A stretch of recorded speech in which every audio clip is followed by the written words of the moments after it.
Fed chair opens door to faster rate moves and a higher peak. Okay, a higher peak. Powell's comments were that the clearest acknowledgement yet that the recent reports showing inflation remains stubborn and that the job market remains resilient are likely to shake showing inflation up the policy trajectory for American central banks. Powell suggested that the peak rate projection of 5 to 5.25% for interest rates would need to be adjusted by more than that without specifying how much more. Tom, how bad is this going to get? We said it was happening, and it's here.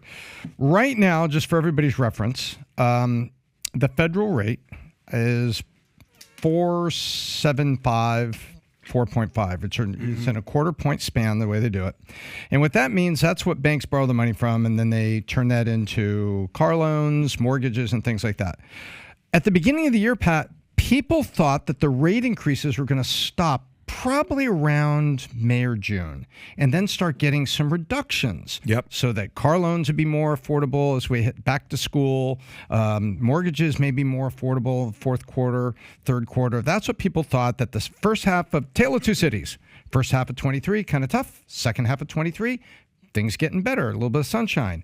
Well, economic data came out and it looks bad. It looks like inflation is really hot and not being tamed. In the last podcast, we talked about Larry Summers said, hey, the Fed's really behind the curve here. They got to make a move. And guess what? Jerome Powell yesterday said, we're going to be raising rates.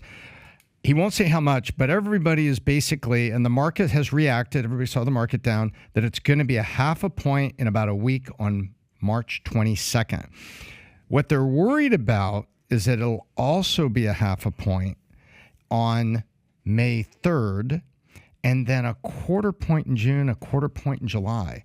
So that is a 1.5 points that would take it not to the 5.5. Remember, everybody's thinking 5.5? Yep. But all the way to 6, maybe 6.25. And so with those rates up, mortgages just hit a wall. We covered it on the last podcast, a 28-year low in the number of mortgages per week. 28 years. That's phenomenal. And so it basically translates to car loan percentages, interest rates are not going down anytime soon, probably not until fourth quarter, the way this is looking. Because I want to show you this. If you can play this clip with Jerome Powell yesterday, him and Senator Kennedy going back and forth. And what's important about this is 3 minutes and 45 seconds. I asked Elon if he can speed up the stuff on Twitter. I don't think they have it yet to do the playback speed. I think you just have to play it at the speed that they have. But everybody has to watch this exchange. Watch this. Typically, when you see these things, what do you think about? The guy's not going to admit to anything. Yeah. He's going to play bullshit. He's going to play dumb. He's going to play this. Yeah. Watch what Powell does. He doesn't stonewall. He just tells you, yep, that's what's going to happen. You're looking for a that's what's going to happen. There is zero fluff answers here. He straight up gives it to you. Play the clip. Watch this. Anti-fluff. You're raising interest rates. Yes. You're raising interest rates to slow the economy, are you not? Yes, to cool the economy off. And one of the ways you measure your success, other than fluctuation in gross domestic product, is the unemployment rate. Is it not? Yes, one of the measures.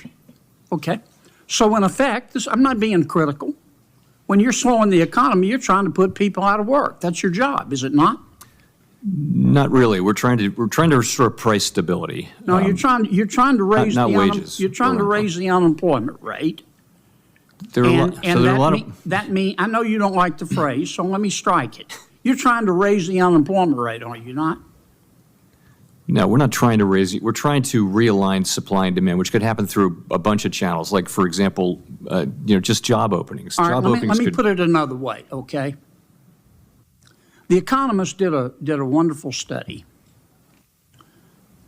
They looked at 10 disinflationary periods in America going all the way back to the 1950s. Disinflation is what you're trying to do. It's a slowing in the rate of inflation. Am I right? Yes. In other words, prices don't go down, they just don't go up as fast. Deflation is when prices actually go down. You're trying to achieve disinflation, are you not? Yes, we are. Okay. Based on history, in the 10 times that we got inflation down, disinflation, since the 1950s, in order to reduce inflation by 2%, unemployment had to go up 3.6%. Now, that's history, is it not? I don't have the numbers in front of me, but yes, the standard has been that there have been recessions and downturns when the Fed has tried to reduce inflation. Watch how this ends. Right now, the current inflation rate is 6.4%, and the current unemployment rate is 3.4%. Now, if history is right, I'm not asking you to again blame anybody, but if history is right, unless you get some help, in order to get inflation down from 6.4% to, let's say, 4.4%, and the unemployment rate is going to have to rise to 7% based on history. That's what the record would say. Okay. And to get inflation down to 2.2%. Watch this. Based on history. Here we go. An immutable fact. Watch. Unemployment would have to go to 10.6%. Would it not? Oh, No, I wouldn't. That's what the record shows. That's what the history shows. Watch. Yeah, I don't think that kind of a number is at all in play here. I know you're reluctant to admit it, and you don't want to get in the middle of a policy dispute. But I think it's undeniable. It's undeniable that the only way we're going to get this sticky inflation down is to attack it on the monetary side, which you're doing, and on the fiscal side, which means Congress has got to reduce the rate of growth of spending and reduce the rate of growth of debt accumulation. Yes, you do. I get that you don't want to get in the middle of that fight. But the more we help on the fiscal side, the fewer people you're going to have to put out of work. Isn't that a fact? Please answer. Could work out that way. Could work out that way. Could work out that way. Yes, sir. Thank you. Thank you, Senator Kennedy. Senator Reid of Rhode Pause Island. this. Watch this. Zero hiding anything. Now, here's the thing. Kennedy is a what? He's a Republican, right? Yeah, from Louisiana. Jerome Powell was assigned by who? Trump. And he's still here by who? Biden. Yeah. So he is both unbiased, but he knows what I think he's about. disliked by both sides. 100%. Okay? Let me tell you Are you guys. saying disliked or By both disliked? sides. Yeah, Disliked. I love that name. Disliked. Yeah. He's disliked by both sides. And let me tell you, this is going to sound weird. He's exactly where he needs to be. Okay? Yeah. Here's my opinion. Yes, you have to not be spending more money and forcing Congress to not have a bigger budget. Yes. Yes, we have to do. Yes, you have to kind of go through this. What do you want to do? Delay the time bomb even more and more and more for other people? What else do you need to do with this? We're going to go through a season that's going to suck. I'm talking to this guy yesterday. First question I asked, how much money you got saved? He says, we're good. Okay, good. Because, one of our MOs is you got to always have your cash in place so you don't have to make desperate decisions. I said, just so you know, how long do you think this is going to last? I'm asking this guy who's in the real estate business. Him and his wife are on. He says, Pat, we're not counting 23 as a year where anything's going to go our way. I say that's good because that's probably what's going to end up happening to the real estate and a mortgage. They're bracing for the storm, right? They are. And by the way, there are some great crusaders who are in the real estate and the mortgage side that have convinced everybody everything's going to be fine. Yeah. This season is coming. And when unemployment, remember when he asked the question, when should I do, all of a sudden, what number should I hit? And I said, we looked at unemployment by states. And remember, Nevada was at 5%. I'm like, wow, look at Nevada. And it's like, no, they went from 23% to 10, to 5%. Okay.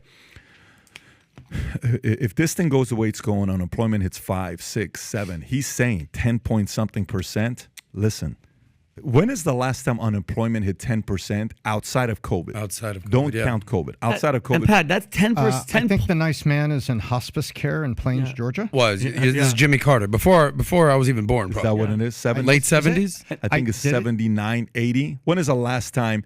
If you just go to history of unemployment rate, that's all you got to do. History of Certainly not in my lifetime. History of unemployment rate. They go 1982, 10.1. The last time I hit double digits was 1982, 10.1. And by the way, do you know the month that Joe Biden became president? I think that month or the following month, I did a video comparing him to Jimmy Carter. Yeah. Those two guys we have a case study of this. It's called Jimmy Carter, and we're there. Yeah.